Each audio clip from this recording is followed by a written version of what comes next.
ओम साई राम, जय साई राम। आप सब लोग कैसे हो? उम्मीद करती हूँ बाबा की दया से सब लोग कुशल मंगल होंगे। तो पिछले बार आपको मैंने पिछले एपिसोड में बताया था कि कैसे बाबा मेरे जीवन में आए 2021 में। और सबसे पहले उन्होंने चावल की पैकेट के द्वारा मुझे दिखाया कि वो मेरे पास साक्षात आ गए हैं।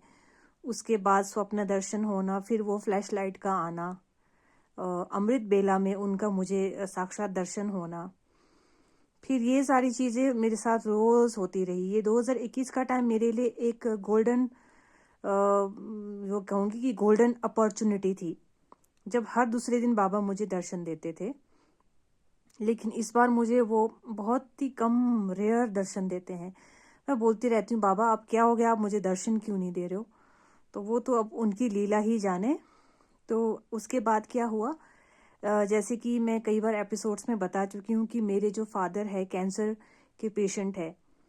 तो फिर मम्मी के जैसे अक्सर घुटनों में दर्द रहता है। तो उसी दौरान की बात है, एक दिन फिर से सुबह के टाइम में बाबा का स्वप्न फिर से आया मुझे।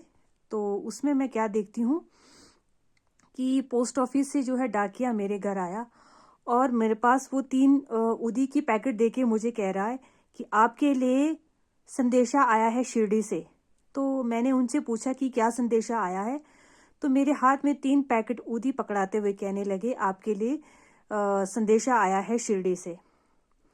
फिर वो 3 पैकेट मुझे पकड़ाते हुए बोले कि पापा को पास वाले हॉस्पिटल में लेके जाना है और माताजी को ऊदी के साथ में तिल के तेल में भिगो के ऊदी को, उसको जो है पैरों में लगाना है, उनके घुटनों में लगाना है। ये मुझे संदेशा मिला। फिर मैं थोड़ी देर में क्या देखती हूँ, एक औरत हट्टी कट्टी थी, बंगाली टाइप की, जैसे बंगालीज लोग साड़ी वेयर करते हैं वैसे ही। सफ़ेद साड़ी, बाहर से फाउल लगा हुआ, उसमें रेड रेड कलर का फाउल। वो मुझे कहीं लेके जा रही है और मैं अपने गांव में ही हूँ, लेकिन मैं कहीं जा रही हूँ उनके साथ में। वो मुझे लेके जा रही थी।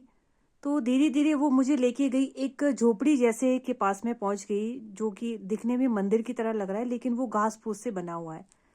तो जैसे ही मैं अंदर जाके देखती हूँ, मैं क्या देखती हूँ, शंकर भगवान जो है समाधि में बैठे हैं। बहुत बड़े स्वरूप है शंकर भगवान के, और समाधि में वो लीन है और चारों तरफ से ऊदी से भरे हुए हैं। यानी कि वो पूरा डायरेक्ट संदेशा था कि मैं शंकर, बोले शंकर का अवतार हूँ। बाबा मुझे शुरू में ये सारे संकेत मुझे दे रहे थे, कि मुझे बता रहे थे कि वो भगवान के साक्षात शंकर के अवतार हैं और वो समाधि में बैठे हैं, और उदी भी मुझे दिखा रहे हैं। फिर उदी से वो चारों तरफ से उदी से भरे हुए हैं शिव जी। फिर पास में ही एक बहुत बड़े नंदी है, चांदी के नंदी, चांदी के नंदी के स्वरूप हैं। जबकि मुझे ये भी नहीं पता था कि बाबा के मंदिर में नंदी भी होते हैं। शिव जी के मंदिर में तो होते हैं, लेकिन बाबा के वहाँ पे भी होते हैं, और वहाँ पे बहुत बड़े नंदी। उसके बाद मैं क्या देखती हूँ, नंदी के साथ में ही एक कुआं सा बना हुआ है नीचे की तरफ। मुझे ये संदेशा आ रहा है कि ये पाताल लोक मुझे दिखाया जा रहा है। तो उस बहुत बड़े कुएं की तरफ मैं जैसे कान करके सुनती हूँ, तो एक अलग सी आवाज आ रही है, एक बहुत अजीब सी आवाज, जैसे कि गुनुनुनु, जैसे कि ओम, या कोई बहुत बड़ा समुद्र हो। उसको सुन के मानिए आप लोग, इतना मुझे सुकून मिल रहा है, इतनी शांति, इतना हल्कापन। जैसे बोलते हैं ना कि मरने के बाद आत्मा बिल्कुल हल्की, साफ सुथरी और बिल्कुल अपने आप को लाइट, बहुत अच्छा फील करती है शरीर से निकलने के बाद, क्योंकि सारे स्ट्रेस वो शरीर में छोड़ के चली जाती है। तो सेम वैसी ही फीलिंग जो है मुझे वहां पे आ रही है उस आवाज को सुन के। जो अजीब सी धुन थी, एक अलग सी धुन थी, पाताल लोक की आवाज मुझे आ रही थी। और एक अजीब सी आवाज को, उसको मैं सुनते जा रही हूँ, और मुझे इतना आनंद मिल रहा, इतना लाइट मैं खुद को फील कर रही हूँ, इतना अच्छा मैं फील कर रही हूँ। जैसे ही थोड़ी देर के बाद मेरी आंख खुली, तो मैंने क्या देखा, इतना सुकून। जिंदगी में मेरा आज तक कभी कोई एक्सपीरियंस ऐसा नहीं रहा कि मैंने कभी इतनी खुशी, इतना सुकून, इतना लाइट अपने आप को महसूस किया हो। वो पहली बार ऐसा हुआ कि मैंने खुद को इतना हल्का, इतनी खुशी, इतना मतलब मजेदार या मनोरंजन, इसको बोलते हैं ना कि सुकून, ऐसा मैंने अनुभव किया। फिर मैंने बोला, बाबा आपने मेरा स्वप्न इतनी जल्दी क्यों तोड़ा? मुझे ना बहुत आनंद आ रहा था, इतनी खुशी मिल रही थी। ऐसे तो प्रत्यक्ष में हम मंदिर जाते हैं, मैं मंदिर गई हूँ, जो सुकून मुझे उस सपने में उस आवाज को सुन के मिला, वो शायद ही कभी दोबारा सुनने को मिलेगा, ना ही कभी मंदिर में मुझे प्रत्यक्ष आके मिला। ना जाने वो बाजा बाबा मुझे क्या, वो आवाज से क्या मुझे दिखा रहे थे, पाताल लोक में उनकी क्या लीला चल रही है, क्या चीज है, वो मेरी समझ से बाहर है, वो हमारी समझ से बाहर है। इतना सुकून, इतना कुछ। तो ये सब सारे सिलसिले चलते रहे।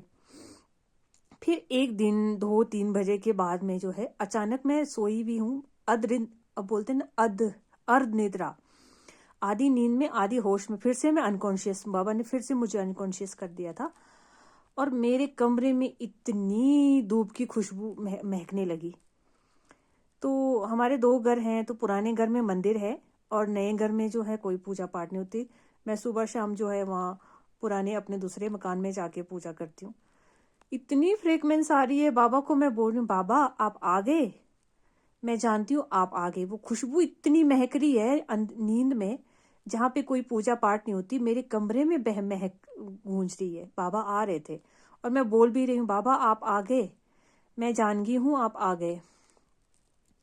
फिर तीसरा दिन हो गया था, फिर तीसरे दिन फिर से वही महक, फिर उसी टाइम में फिर से पूरा कमरा महक गया, इतनी खुशबू, इतनी खुशबू।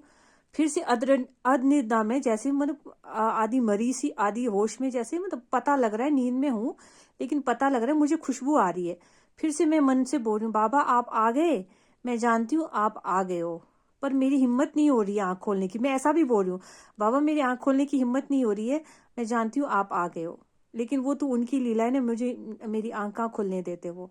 मुझे पूरा याद है कि खुशबू आ रही है। तो ये सब फिर से होता रहा। फिर उसके बाद 1 महीने के बाद में मैं दरवाजे पे खड़ी थी, झाड़ू लगा रही थी मेन डोर पे, अचानक सुबह के 7 बजे इतनी तेज खुशबू फिर से आने लगी। फिर मैंने अपनी मम्मी को बोला, आपको खुशबू आ रही है? मेरी मम्मी बोलती, नहीं मुझे तो कोई खुशबू नहीं आ रही। मैंने कहा, इतनी तेज खुशबू आ रही है, आपको कैसे पता नहीं लग रहा है? तो लोग, मैं एक्सपीरियंस सुनती थी तो लोग बोलते थे कि हमें खुशबू आती है, चंदन की खुशबू आती है। तो मुझे तो पता भी नहीं था कि चंदन की खुशबू कैसे आती है। अब तो मुझे पता है, मैं शिरडी गई हूँ, बाबा की चंदन की खुशबू तो बहुत महकने वाली, क्योंकि वो जो परफ्यूम में होता है ना, वो क्या बोलते हैं उसको, हिंदी में क्या बोलेंगे परफ्यूम को, इत्र, इत्र लगा के जो खुशबू चंदन उनको चढ़ाई जाती, इतनी खुशबू से पूरा जो है वहाँ पे समाधि मंदिर महक जाती है, वैसी खुशबू। उसका मुझे पता नहीं था, मैं गई नहीं थी। तो लोग बोलते थे कि मुझे ऐसी खुशबू आई, वैसी खुशबू आई। तो मैं बाबा को बोलती थी, बाबा मुझे तो पता नहीं है कि चंदन की खुशबू कैसी होती है, अगर जिस दिन भी आपने मुझे ऐसा कोई अनुभव कराना हो तो धूप की खुशबू से मुझे बता देना, क्योंकि चंदन की खुशबू मैं नहीं पहचानती बाबा, मुझे धूप की खुशबू से बता देना। तो हुआ भी सेम, इतनी महक इतनी धूप की खुशबू मुझे आ रही थी कि क्या बताऊं मैं। ऐसे बहुत सारे एक्सपीरियंसेस है, उसके बाद भी बहुत ऐसे ऐसे एक्सपीरियंसेस हुए, मैं धीरे धीरे करके आपको शेयर करती जा रही हूँ, जाऊंगी। ओम साई राम, जय साई राम।